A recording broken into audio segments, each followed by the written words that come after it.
की राज्यातील 17 संवर्गाची जे पेसा क्षेत्रामध्ये जे कार्यरत आहे त्यामध्ये आज रोजी किती जागा रिक्त आहे व ते आपण किती दिवसात भरणार, हा एक प्रश्न. आणि दुसरा प्रश्न आहे, ज्यांनी बिंदू नामावली तपासली नाही 13 जिल्ह्यातल्या अधिकाऱ्यांनी, त्यांच्यावर कारवाई करणार का? मंत्री महोदय. अध्यक्ष महोदय, सन्माननीय तोडसम साहेबांनी 17 संवर्गातील किती जागा रिक्त आणि त्या कधीपासून भरणार, खरं तर 11 फेब्रुवारी 2026चा शासन निर्णय आपण कारवाई सुरू केली.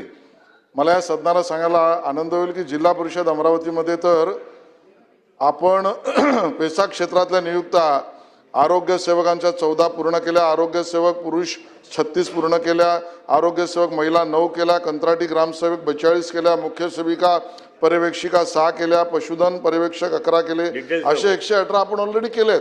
आणि त्यामुळे त्यात कुठलीही दिरंगाई होणार नाही.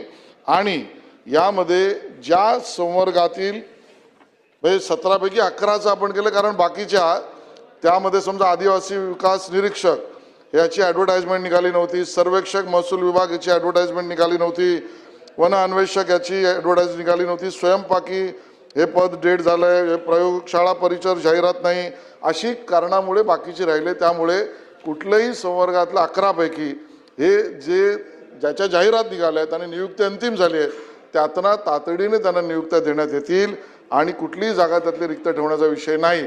ते सोडून अन्य ज्या जागांच्या रिक्ततेच्या बद्दल त्या आस्थापनाच्या त्या विभागाच्या बिंदू नामावलीनुसार 11 फेब्रुवारी 2026च्या जी आर प्रमाणे त्यांची पदभरती करण्यात येईल. नितीन राऊत.